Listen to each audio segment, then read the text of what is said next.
Il est 9h16, merci d'être avec nous. Vos appels 0826 300 300 si vous voulez vous exprimer et débattre avec Michel Onfray qui est avec nous ce matin. Bonjour. Bonjour. La vengeance du pangolin aux éditions Robert Laffont, toujours avec Philippe Bilger et Éric Revel. Et bien sûr, on va d'abord faire un petit tour de l'actualité avec Michel Onfray. Oui, avant de parler évidemment de votre livre dans un instant et notamment même de ce virus qui n'a pas de passeport. Non, mais c'est particulièrement intéressant. C'est un livre en deux volets en fait. Il y a vos réflexions et colère contre une irresponsabilité politique et médiatique à un moment donné, fin janvier notamment, on va y revenir dans un instant.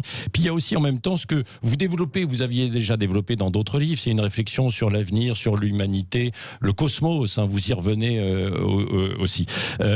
Juste avant cela, l'actualité. Alors, vous l'avez vu, on va parler du séparatisme, parce qu'on attend le discours d'Emmanuel Macron là, ce matin au Panthéon. Vous avez vu, à chaque fois, il choisit quand même un décorum assez puissant pour faire ses annonces, ou alors il y avait eu le Louvre lors de son élection, il y a eu Versailles. Comment vous le percevez en fait dans ces instants-là, vous, le chef de l'État? On sait que c'est pas forcément votre ami. Non, mais c'est sa politique qui n'est pas mon ami. Je veux dire que j'ai rien contre lui personnellement, au contraire de lui qui en a contre moi personnellement. Mais il en a contre vous vraiment personnellement, oui. J'ai pas été viré de France Culture par hasard. Ah bon, vous pensez que c'est lié à ça? La directrice ne me l'a même pas dit et j'ai juste appris par mon éditeur sonore, Patrick Frémaux, que les diffusions s'arrêtaient et puis voilà. Donc, c'était pas forcément. Radio France n'est pas dicté par l'Élysée. Ah mais ça dépend comment vous entendez le mot dicté. C'est-à-dire qu'on peut aller au-devant du chef parce qu'effectivement on veut lui plaire. On amène sur un plateau la tête de quelqu'un et elle n'a pas forcément été demandée, mais on sait très bien que si elle est offerte, elle fera plaisir. Donc je verrai le prochain poste de la directrice actuelle de France Culture. On verra si elle a un petit peu de promotion, ça me permettra de valider ma thèse. Ah oui, mais donc vous pensez que ça, voilà, c'est une influence finalement. Je l'ai beaucoup dit et personne ne m'a repris. Ça me surprend que vous le redites. En fait, vous pensez que c'est vraiment, ça vient de là, quoi. Écoutez, moi, mon nom a été prononcé par Monsieur Faure. À l'époque, il était plume du président de la République. Il avait donné mon nom en disant qu'il y avait effectivement des gens qui s'occupaient particulièrement de mon cas et qu'il y en avait assez, des discours à la fine que le crotte on ferait, etc. Et qu'ils allaient mettre en face un Pierre Nora, qui vient d'ailleurs de renoncer au débat, un Michel Serres, qui n'est plus vivant. Et puis voilà, je dirais, donc la chose a été clairement dite. C'était dans la presse. Le journal du dimanche en avait fait un article. C'est pas moi qui fantasme sur ce sujet. Revenons donc sur Emmanuel Macron. Vous, oui, ce sont plus les idées et les actes, quoi. Mais un chef de l'État, c'est théoriquement quelqu'un qui agit, c'est pas quelqu'un qui parle, quoi. On en a marre des gens qui viennent faire des discours comme s'ils étaient en campagne présidentielle. Il est chef de l'État. Qu'est-ce qu'il a à couper des rubans, à faire savoir qu'il visite une usine de ceci ou de cela, etc. Il n'est pas à son bureau pendant ce temps-là, il travaille pas. Oui, mais il est là aussi pour donner le cadre, et c'est à travers des discours. Le président préside, le gouvernement gouverne, et il fait un métier de gouvernant, c'est-à-dire de Premier ministre, mais pas de chef de l'État. Le chef de l'État, il a une parole rare, il a une présence rare, et il s'en va pas en permanence, tous les jours, occuper les ondes en disant « je suis ici, je suis là, on me pose des questions, je fais une petite réponse, je dis un petit machin, un petit truc, j'occupe le terrain médiatique ». On lui demande pas d'occuper le terrain médiatique, on lui demande de gouverner la France. Il le fait pas. Bon, alors là, tout à l'heure, vous en attendez quand même quelque chose, vous, ou pas, sur les valeurs de la laïcité? Non, bien sûr que non. Non, bien sûr que non. Il a le pouvoir. Si vous avez un médecin et qui vous fait un grand discours sur votre maladie, c'est fort sympathique, mais vous lui demandez des médicaments. Voilà, ou un chirurgien. S'il y a une opération à faire et que vous allez voir le chirurgien qui vous fait un grand discours sur la nécessité de vous opérer votre appendicite et qui vous dit maintenant vous rentrez chez vous, vous allez dire oui, mais moi j'aimerais bien qu'on m'opère de l'appendicite parce que ça me fait souffrir. Il va dire mais je suis pas là pour ça, je suis là pour parler. Moi je suis chirurgien, mais je suis un chirurgien qui parle, je n'opère jamais. Oui, mais il y a la complexité aussi après. Mais non, il n'y a pas de complexité, il y a la volonté et l'action. Mais vous avez, dans la Ve République donne tous les pouvoirs au chef de l'État. Il n'avait pas 40 ans, il est arrivé, soutenu par la totalité des médias, y compris l'Humanité, qui dit finalement qu'il faut voter pour lui au deuxième tour. Il faut pas contre Marine Le Pen. Non, contre Adolf Hitler, bien sûr. Et donc, il a tous les médias, il a l'Assemblée nationale, il a le Sénat avec lui, il a les pleins pouvoirs, le bouton nucléaire. Il peut faire ce qu'il veut, quand il veut, comme il veut. Qu'est-ce qu'il fait? Il parle. Il parle, mais on lui dit, mais arrête de parler, agis. Enfin, arrêtez, vous voyez, arrêtez de parler, agissez, vous en avez les moyens. S'il veut agir dans les banlieues pour faire de telle sorte que les territoires perdus de la République soient recouvrés par la République, ça serait quand même nettement mieux. Imaginez aujourd'hui, on fête le 150e anniversaire de la République. Donc il s'en va au Panthéon, il va faire un grand discours, etc. Imaginez que ce matin, il ait dit, eh bien voilà, on va fêter la chose dignement dans tous les endroits qui sont des territoires perdus de la République, nous allons reconquérir la République. C'est notre façon de fêter le 150e anniversaire. Ça aurait eu de la gueule un peu. Plutôt que de refaire un énième discours en disant que la liberté, l'égalité, la fraternité, c'est important, qu'on ne laissera rien passer, etc. Tout le monde en a assez des verbigérations de ce monsieur. Alors oui, il pourrait y avoir une charte des valeurs républicaines pour les associations. Ça, c'est une mesure ? C'est n'importe quoi. Vous savez, on a deux choses formidables. On a une devise et on a la Déclaration des droits de l'homme. Ça suffit. Ça suffit. Liberté, égalité, fraternité. Moi, j'ajoute laïcité, féminisme. Et puis, les 17 articles de la Déclaration des droits de l'homme, tout ça constitue une politique, contrairement à ce qui a été dit à une époque. Les droits de l'hommisme ne font pas une politique, mais les droits de l'homme font une politique. Sur la sécurité, sur la liberté, sur l'égalité, sur la représentation, sur la souveraineté. Tout ça est dans la Déclaration des droits de l'homme. Donc, à Front Populaire, mes amis et moi, nous n'avons que ce genre d'horizon, la République, avec sa devise et avec la Déclaration des droits de l'homme. Oui, ça va être encore théâtral, encore un mot peut-être à ce sujet. La naturalisation de 5 personnes qui vont devenir français, donc devant les caméras tout à l'heure. Il adore ça, quoi, de mettre en scène. Et alors, oui, il n'y aura que ça. Oui. Et Philippe Bilger, qui est avec nous, disait tout à l'heure, ce qui lui manque à Emmanuel Macron, c'est son côté régalien. Et ça, il ne l'aura jamais. Est-ce que vous êtes d'accord avec ça ? Oui, bien sûr, parce qu'il surjoue ça. Et dès le soir c'était quoi, la victoire, je ne sais plus, enfin quand il était dans la cour carrée du Louvre, pour ne pas avoir eu, quand même, je vous rappelle, le Champ de Mars. Il avait demandé le Champ de Mars, vous parliez de symbolique tout à l'heure. Et c'est Anne Hidalgo qui avait dit non, pas le Champ de Mars. Jupiter était privé de Champ de Mars. Et donc il était avec cette pyramide du Louvre. Et alors, vous savez, quand vous êtes filmé par des caméras qui sont à 20 mètres, vous savez pas trop où elles sont. Mais en revanche, vous avez un gros plan et tout le monde, en regardant la télévision, voit le comportement du personnage. D'abord, il a une façon de dérouler sa marche qui est sidérante. Vous avez déjà vu des gens qui marchent comme ça, en posant d'abord le talon, en développant jusqu'à la pointe des pieds, etc. Et puis en étant raide. Et puis surtout le regard. Le regard de ce personnage, il n'était pas habité par la République, il était habité par les caméras. Et on voyait ce corps prétendument impassible. Et Philippe a raison de dire qu'effectivement, quand on est dans le régalien, on a les fameux deux corps du roi de Kantorowicz. Le corps du roi, le corps du prince est habité par la République. Il n'est pas habité par son ego. On est habité par son ego si on voit d'un seul coup le regard à droite, le regard à gauche. L'ai-je bien descendu ? Où est la caméra ? Qui fait le plan sur moi ? Où est la lumière rouge sur la caméra? Le plan est celui-ci, donc mais on se dit, voilà, c'est une fiction tout ça. Un chef de l'État n'a pas le souci de ce genre de choses, c'est quelqu'un qui se dit, je suis élu, désormais ça me donne non pas des droits, mais des devoirs. Michel Onfray, il y a un autre débat dans l'actualité depuis quelques jours, une bataille de mots, ensauvagement, sentiment d'insécurité. Donc d'un côté, c'est le ministre de l'Intérieur, Gérald Darmanin, avec l'ensauvagement, et puis de l'autre, Dupond-Moretti, le garde des Sceaux, qui lui répond non, un sentiment d'insécurité. Est-ce que vous vous rangez, vous, derrière l'un ou l'autre, ou quel est votre regard, vous ? Écoutez, moi j'ai hélas beaucoup fréquenté les hôpitaux pour accompagner ma compagne qui avait un cancer, et je pense que si le médecin avait dit « Vous avez quelque chose, mais je ne sais pas si on a le droit d'utiliser le mot cancer », c'est quand même un peu fort le mot cancer. Et ben c'est de la sémantique. On a un cancer, on n'a pas de cancer. Si on a un cancer, ça s'appelle un cancer. Si la société est en train de s'ensauvager, le problème, c'est pas de savoir si on a le droit d'utiliser ce mot-là. J'ai vu des débats télévisés, une heure entière, avec des gens qui nous disent « Ah mais non, ensauvagement, vous vous rendez compte, etc. » Mais enfin, il y a des tournantes, il y a des assassinats, il y a des massacres, il y a des viols, il y a des passages à tabac, on voit des images terribles, et on dit « Est-ce qu'on a le droit de dire ensauvagement quand même ?» Manque beaucoup de respect à ces gens-là qui sont des victimes de ceci, des victimes de cela. Alors, moi, il faut nommer les choses, c'est ce que vous dites. Bien sûr, et que si vous êtes malade, on appelle ça, on dit quelle maladie vous avez, et si on ne pose pas le diagnostic, comment voulez-vous avoir une thérapie? Si vous dites non, il n'y a pas d'ensauvagement, il y a quoi? Mais qu'est-ce qui se passe alors?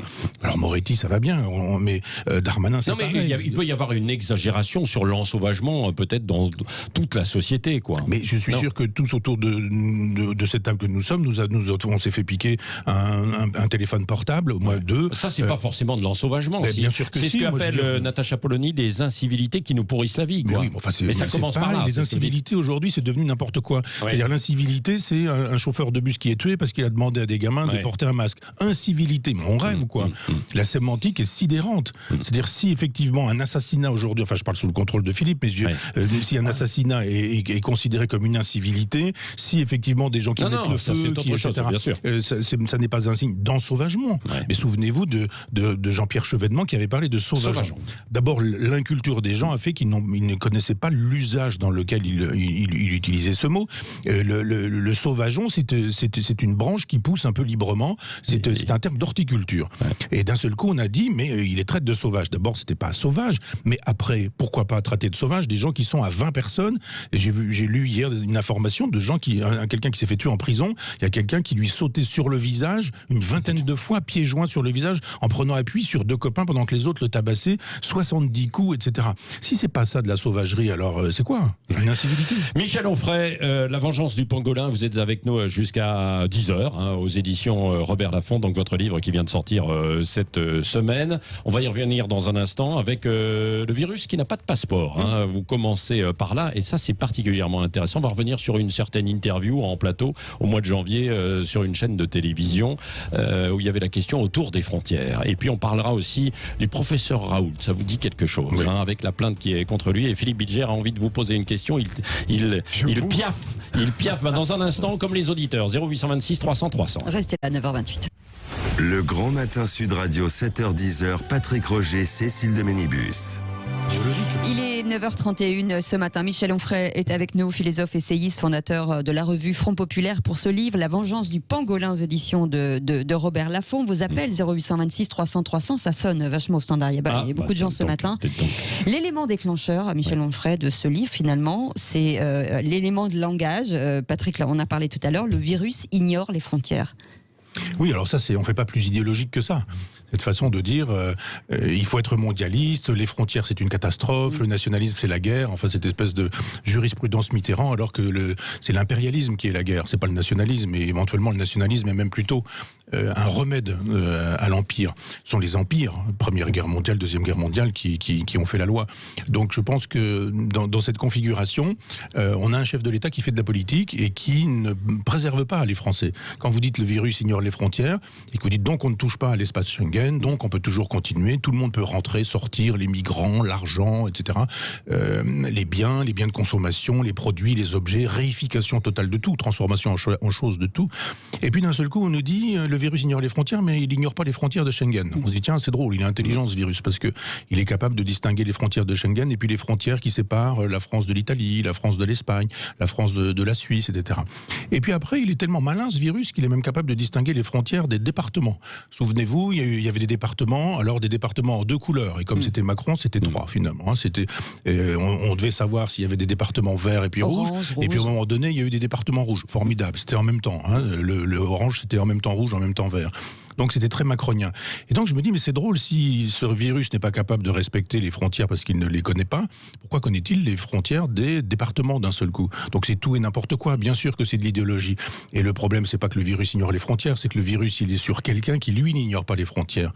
Donc c'était de l'idéologie, et on ne gouverne pas les Français avec de l'idéologie. Encore moins quand il s'agit de santé et d'épidémiologie. Oui, ça c'est vrai, ce que dit Cécile, là ça remonte, notamment il y a une interview que vous retranscrivez dans votre livre, qui remonte au 28 janvier. Voilà. Donc c'est quand même assez tôt. Oui. Là, vous êtes face à Jean-Michel Apathy, le docteur Kierzek, et sur LCI, pour ne pas la citer. Et vous émettez cette idée de dire, finalement, si ça nous vient de Chine, est-ce qu'il ne faudrait pas contrôler aux aéroports et fermer les frontières? Et là, on vous répond... C'est n'importe quoi. Apathy dit, mais ça a fait 2 morts, c'est rien du tout. Enfin, le grand chantre de l'ouverture des frontières. Moi, je dis, écoutez, je ne suis pas président de la République. Je n'ai pas la possibilité d'appeler mon ambassadeur en Chine. Je le serais, je dirais alors, il se passe quoi très exactement? Je me renseignerai, je ferai autre chose que ce que fait Macron. Et sur le plateau, je dis, mais attendez, Wuhan, c'est quoi, 12 millions d'habitants? Et c'est une ville qu'on met sous cloche, que les Chinois mettent sous cloche. Les Chinois, ils en ont rien à faire d'avoir 1 million d'habitants en plus ou en moins. C'est un régime dans lequel vraiment la vie compte pour zéro. Et donc je me dis, s'ils font ça, c'est qu'il y a péril non pas en la demeure chinoise, mais en la demeure planétaire. Pas besoin d'être président de la République, pas besoin d'être agrégé de philo, il suffit juste de bon sens. Et je dis juste, si les Chinois font ça, c'est qu'effectivement nous devrions être probablement plus précautionneux que nous le sommes. Il me semble que ce sera assez problématique. Et là, j'entends un docteur me dire que c'est une grippette, qu'il ne faut pas exagérer, etc. Les gens dont vous avez parlé qui disent, mais enfin c'est n'importe quoi, pourquoi, etc., etc. Et moi j'ai fait quelques voyages après, je suis allé au Liban, je suis allé à Montpellier, je suis allé en Corse, je suis allé en Irlande, j'ai pris l'avion. À chaque fois, aucun problème. Que fait Macron? Il nous dit, on va mettre un avion à disposition des expatriés, on va les chercher. Tous les militaires qui contribuent à ce rapatriement de gens potentiellement malades, qu'est-ce qu'on fait quand ils arrivent en France? On leur donne une permission. Comme ça, vous allez pouvoir disséminer tout ce qu'il faut. Et puis après, les avions continuent à atterrir. Jusqu'à, je sais plus, enfin une vingtaine d'avions qui venaient de Chine tous les jours, semble-t-il. Et on expose les Français dans ces cas-là. Donc on commence à les exposer. On dit le masque, mais n'importe quoi, ça ne protège pas, c'est pas la peine. Les tests, c'est inutile. Enfin, je me dis, mais un chef de l'État qui se comporte comme ça expose sa population. C'est inacceptable. Et la ministre de la Santé aussi, qui disait que visiblement, elle le savait, mais qu'elle n'a pas... qu'elle est rentrée dans irresponsabilité. On démissionne dans ces cas-là. On démissionne en disant je viens de dire aux médias, mais éventuellement elle fait une déclaration à l'agence France-Presse en disant j'ai attiré l'attention du chef de l'État, il n'a pas voulu m'écouter, c'est trop problématique, trop dangereux, moi je ne continue pas dans ces cas-là, je démissionne, etc. Et elle dit mais non, je reste et puis je mens et je continue à mentir, etc. C'est-à-dire qu'à tous les niveaux de l'État, tout a été dit et le contraire de tout. Sibeth Ndiaye nous disant mais je ne sais même pas par quel bout ça se prend, un masque, comment ça se met, Alors ça dit, c'est pas complètement faux, d'ailleurs, dans la pratique. Il ne faut pas être agrégé de masque. Non, mais il faut bien le mettre. Non, mais il y a des précautions à prendre. Enfin bon. Mais la télévision qui est dans la propagande perpétuelle pouvait très bien aujourd'hui nous expliquer, en faisant un tuto, comme on dit aujourd'hui, et comment ça se met, c'est-à-dire ça se met pas dans l'oreille, mais autour, ça se met pas dans le nez, mais au-dessus, ça se met pas dans la bouche, mais enfin voilà, si vraiment on veut prendre les gens pour des imbéciles, ce que Sibeth Ndiaye faisait et quelques autres, on pouvait à ce moment-là dire, attendez, on va vous expliquer, on a demandé à un agrégé en mascologie, et il nous aurait expliqué comment ça se faisait. En tout cas, dès qu'on prononçait le mot de frontière, c'était de l'idéologie, et donc il n'était pas question de la... Voilà. Sinon, vous étiez considéré comme un populiste souverainiste.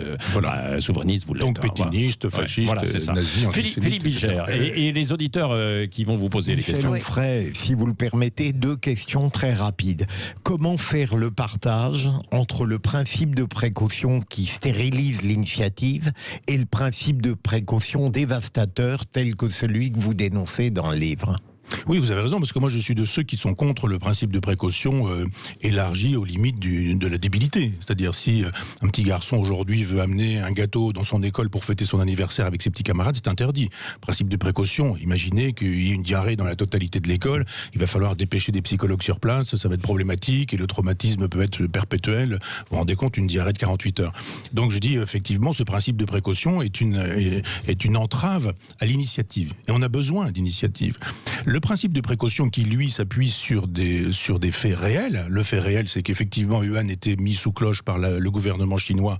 On se dit à ce moment-là, si j'ai pas d'informations parce que mon ambassadeur ne m'en donne pas, ou parce que je ne suis pas moi-même épidémiologiste, et je ne suis que chef d'État, à ce moment-là, on se dit, je dois quand même me renseigner. Et on se renseigne à ce moment-là pour voir avec les gouvernements chinois, éventuellement, même on appelle les gens les plus haut placés, le président même de la République chinoise, enfin, et puis on prend une décision à ce moment-là en disant, peut-être que je me trompe, mais il vaut mieux là pour le coup un principe de précaution, puisqu'on est capable d'ennuyer les enfants dans les écoles avec le principe de précaution, on devrait pouvoir l'être quand on a une menace comme celle-ci. Par ailleurs, Michel Onfray, et ça fait longtemps que je voulais vous poser cette question, comment fait-on pour sauvegarder la liberté de sa pensée, qui est un exercice, me semble-t-il, intellectuel libre et solitaire, et en même temps avoir un combat collectif? Est-ce qu'il faut créer sa structure collective pour la supporter, ou est-ce qu'on peut aisément sauvegarder et concilier la liberté de sa pensée avec l'engagement militant? Je pense que d'abord, il faudrait apprendre aux enfants à distinguer les faits des commentaires. Et c'est essentiel, mais c'est extrêmement simple. Mais mon journaliste ce sont les journalistes qui mélangent les faits et les commentaires, ça c'est évident. Mais juste dire, vous avez un stabilo, deux couleurs, et vous allez stabiloter en jaune les faits, puis en bleu, vous allez stabiloter le commentaire. Et éventuellement, montrer comment il y a du jaune dans le bleu ou du bleu dans le jaune, parce que parfois, la présentation d'un certain nombre de faits est un commentaire. Donc l'esprit critique, c'est ça, ce qui fait qu'on doit pouvoir aller chercher des informations à peu près partout, distinguer la part du commentaire et commenter personnellement les faits, c'est-à-dire faire fonctionner son esprit critique. Ce qui suppose effectivement après du militantisme, ce qui induit ou ce qui rend possible, disons. L'université populaire, ça a été pour moi l'occasion de commenter le réel, mais même si cette université populaire a été flinguée aussi par des hommes politiques qui avaient intérêt à ce que ce soit le cas, moi je crois à l'esprit critique, mais je crois surtout à la nécessité d'éduquer à l'esprit critique. D'accord. Il y a beaucoup de gens qui veulent vous parler, Michel Onfray, avec Yves qui nous appelle de Paris au 0826 300 300. Bonjour Yves. Bonjour Yves. Oui, bonjour à tous. Oui. Alors Michel Onfray, bonjour. Je vous avais interrogé sur Sud Radio d'ailleurs à propos de votre positionnement avec la revue Front Populaire que vous veniez de sortir il y a quelques mois. Sur son objectif, et vous m'aviez répondu qu'il s'agissait plutôt de faire ressortir des idées plutôt que des personnalités. Aujourd'hui, je sais que vous avez lancé aussi Front Populaire et compagnie, et pour le coup qui est lui un mouvement politique, et j'aimerais donc connaître votre positionnement avec donc ce mouvement politique et notamment aussi avec les autres mouvements souverainistes, et je pense par exemple à République souveraine de Georges Kuzmanovic qui est plutôt situé un peu comme vous, à gauche, dans, je dirais, la lignée de Jean-Pierre Chevènement, par exemple. Ouais. Merci Yves. Donc vous aviez sans doute posé une question quand il était chez Dédé Berkoff, quoi, le midi. C'est ça, j'imagine, quoi. Oui. Michel Onfray, oui. Alors oui, nous avons dit, Stéphane Simon, mes amis et moi, que nous voulions réunir les souverainistes de droite, virgule, de gauche, virgule, d'ailleurs, virgule, et de nulle part.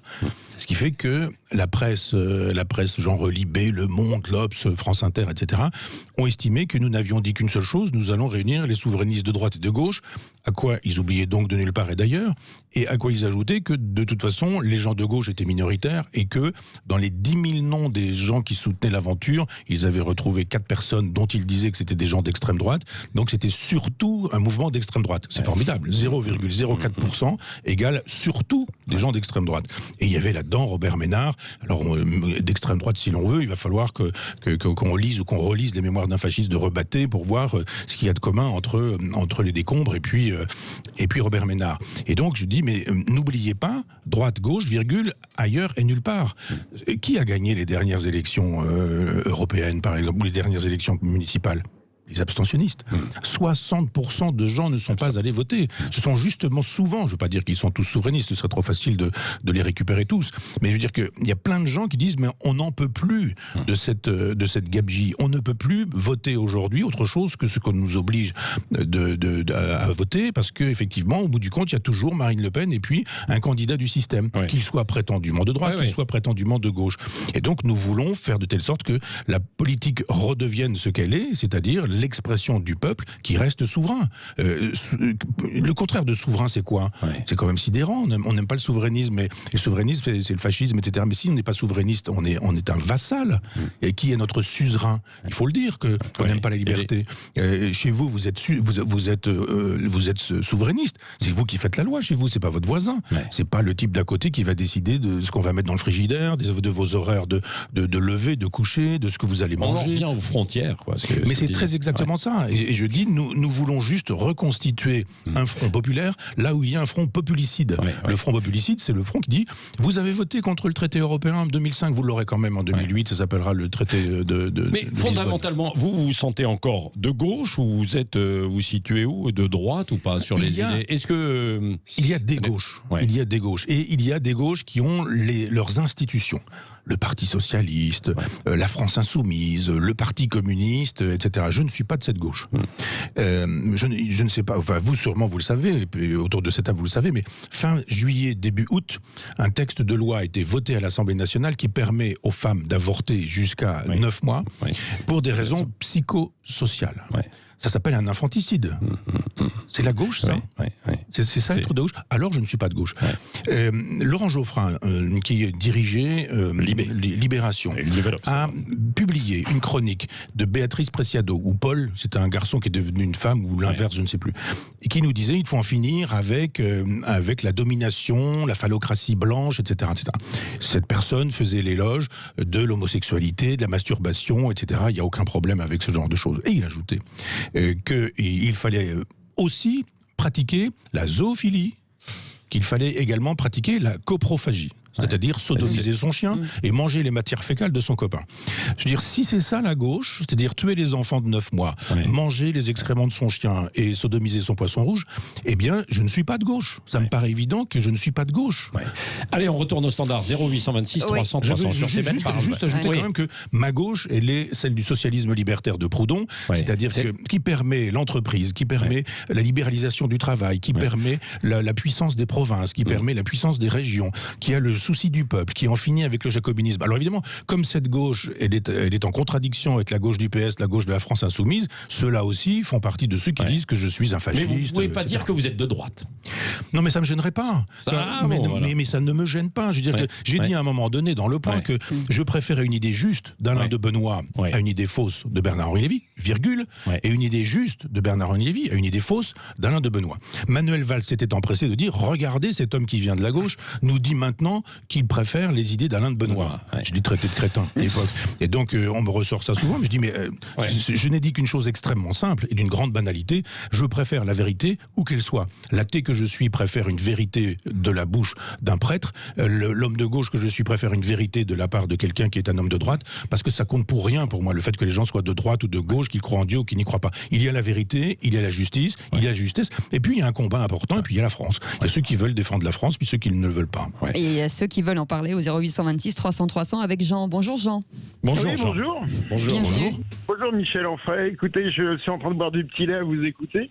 Et justement, la question que je me pose à chaque fois que je vous vois ou que je vous écoute, je suis ni fan ni pas fan, mais je comprends ce que vous dites. Alors que, comme je dis à mon fils qui a fait des études, moi je suis cuisinier, restaurateur, j'ai bac d'eau chaude et bac d'eau froide. Et je comprends des gens comme vous, je comprends des gens comme Fickelkraut, mais je trouve ça aberrant. Je suis même atterré, ou sûrement que je pense qu'intellectuellement ça gêne beaucoup de gens que vous parliez comme ça. Mais il n'y a que du bon sens. D'ailleurs, vous venez de le dire à l'instant. On essaie de vous mettre à droite, on essaie de vous mettre à gauche. Et alors, on n'arrive pas les gens n'arrivent plus à comprendre des gens comme vous. Et moi, je trouve ça aberrant parce que il y a à 90% du bon sens.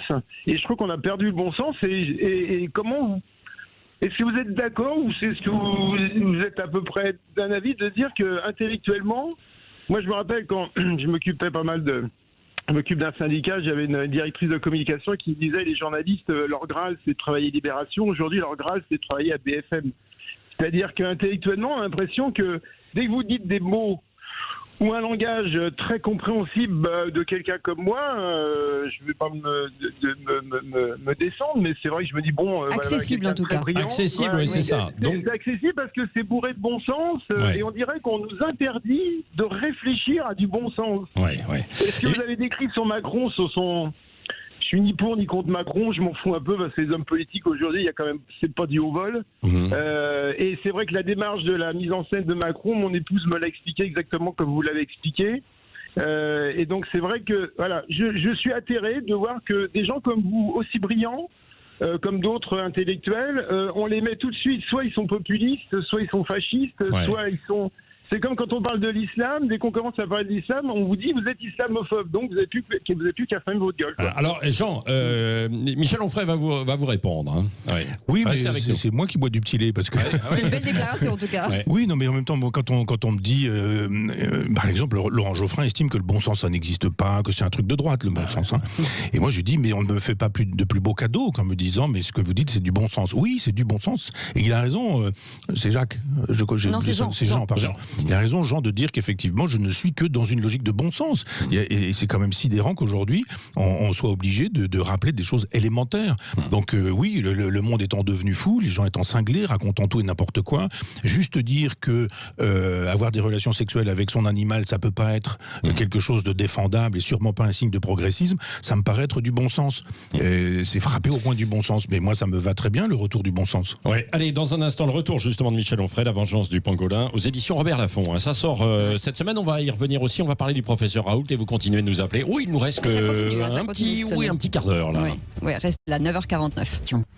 Le Grand Matin Sud Radio, 7h-10h, Patrick Roger, Cécile de Ménibus. 9h52, c'est la suite du Grand Matin. Jusqu'à 10h, vos appels 0826 300 300 si vous voulez débattre ou vous exprimer, bien sûr, face à Michel Onfray, La vengeance du pangolin, aux éditions Robert Laffont. Et vos appels. C'est Mickaël qui est avec nous. Voilà, et c'est Mickaël qui est avec nous. Bonjour Mickaël. Bonjour Mickaël. Et bonjour. Bonjour. Ouais.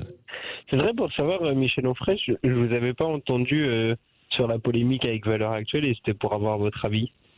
Valeurs Actuelles et Daniel Obono. Vous avez raison de poser la question. C'était prévu dans le premier quart d'heure, mais finalement on a passé un peu plus de temps sur les autres sujets. Oui, c'est vrai. Alors tout le monde défend la liberté d'expression, mais pas toujours, pas dans tous les journaux, pas sur tous les sujets, etc. Moi je défends la liberté d'expression. D'abord, c'est une fiction. Rappelons un peu le contexte. On va dire, mais Valeurs Actuelles, c'est un journal d'information. Donc oui, mais ils font de la fiction, c'est une série d'été. Donc rappelons ce qu'est une fiction. Ça n'est pas la réalité. C'est une mise en abîme de quelque chose qui nous permet de penser la réalité, etc. A-t-on le droit encore, au pays de Voltaire, d'être voltairien ? La réponse est non.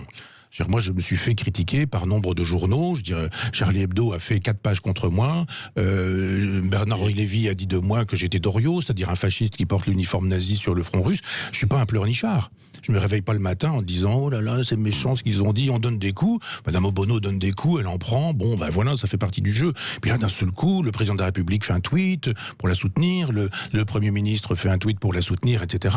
Et jusqu'à Valeurs Actuelles où ils disent oh là là, on n'aurait pas dû si on avait su. On a cru qu'on a fait du mal, mais on n'a pas pu imaginer une seule seconde que, etc.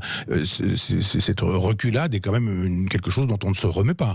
Il y a un moment donné où il faut assumer une part de virilité. Là encore, on va me reprocher le mot, mais quand on est dans la polémique, on accepte de faire l'objet soit aussi de la polémique. Quand Madame Obono parle du Premier ministre en disant que c'est un mâle blanc, elle doit pouvoir accepter qu'on fasse une fiction dans laquelle elle est une esclave, puisque je rappelle quand même que des gens comme Rokhaya Diallo, nous disent tous qu'ils sont génétiquement modifiés, je dirais, par la colonisation. Ils nous expliquent que depuis 1492, ils ne se présentent que comme des Noirs qui seraient porteurs de la souffrance du colonisé.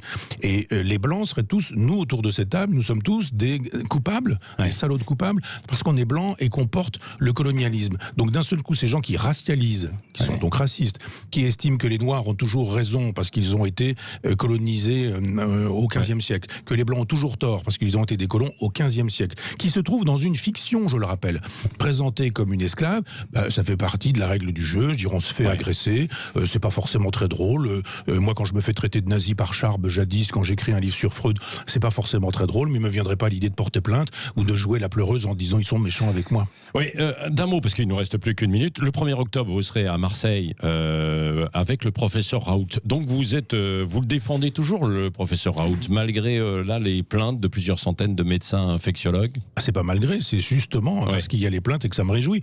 Je veux dire, quand vous tapez, c'est ce que je disais tout à l'heure, je dis Madame Obono tape et elle a raison. Et elle se fait taper, on accepte la règle du jeu. C'est quelqu'un qui voudrait boxer sur le ring, qui voudrait ne donner que des coups et ne jamais en recevoir. Et ça, c'est pas la règle du jeu. Donc, le professeur Raoult a quand même beaucoup tapé. Et ça m'a réjoui. Il a quand même tapé sur le Conseil de l'Ordre, sur les médecins, sur les gens qui s'en mettaient plein les poches, sur la complicité avec les trusts pharmaceutiques, etc. Vous pensez que ces gens-là restent sans réponse? Non, ils portent plainte. Donc, ça me paraît normal. C'est la preuve qu'il a mis dans le mille. C'est quand vous avez fait un bon uppercut, vous avez énervé votre partenaire de jeu et il porte plainte. Donc, je pense que les plaintes contre le professeur Raoult témoignent du bon chemin dans lequel il se trouve. Même s'il n'a pas forcément raison sur tout. Non, bien sûr, mais personne n'a raison sur tout, et moi le premier. Et notamment contre la pandémie, bien sûr, sur ce qu'il a dit, et puis son traitement qui peut marcher, mais peut-être pas non plus sur tout le monde. Et puis, écoutez, le traitement, on a tout dit, et le contraire de tout. On a dit hydroxychloroquine, il n'a pas dit ça. Il a dit hydroxychloroquine plus antibiotiques dans les premiers temps de la déclaration de la maladie. Il a dit ça, c'est quand même pas exactement... c'est une panacée. Il n'a pas dit c'est la panacée, et moi, quand j'arrive avec ça, les gens mourants, je les soigne et je les sauve de la mort. Il n'a pas dit ça. Il a dit dans une configuration tout à fait particulière, début de la maladie, association de la chloroquine plus l'antibiotique, il dit chez moi ça produit des effets. Point à la ligne, il n'en dit pas plus. Puis après vous avez tout ce délire du qui c'est ce type de Marseille, vous avez vu comment il est coiffé, il est quand même assez loin de Paris, ai-je entendu, ce type n'est pas crédible, puis après on dit mais il n'est pas gentil dans son laboratoire, il a mal parlé à un laborantin qui d'ailleurs témoigne à visage couvert, en caméra cachée, etc. Non, moi il a toute ma sympathie, y compris quand il se trompe. Et les médecins se trompent, si vous allez voir 3 médecins, ils vont vous faire 3 diagnostics, ça fait partie du jeu. Oui. Merci Michel Onfray, La vengeance du pangolin aux éditions Robert Laffont. On aurait pu rester encore 1 heure, mais vous reviendrez dans les émissions. Restons, c'est Valérie Expert dans un instant.